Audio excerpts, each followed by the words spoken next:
How to download GCash application on mobile device. First thing first, let me give an overview about GCash.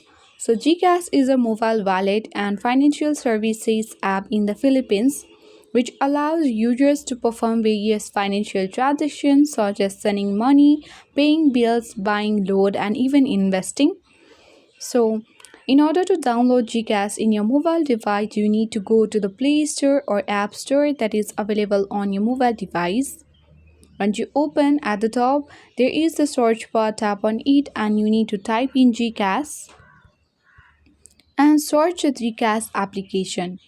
Once you reach on this page, you need to tap on the install button and easily install or download the GCash on your mobile device.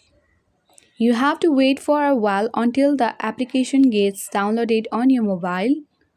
It might take few times, so wait until that.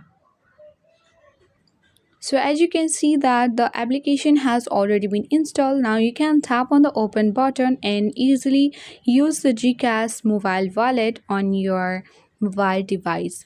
So that's it guys. If this video was helpful, hit the like button and subscribe to our channel for more updates. Thanks for watching and see you in the next video.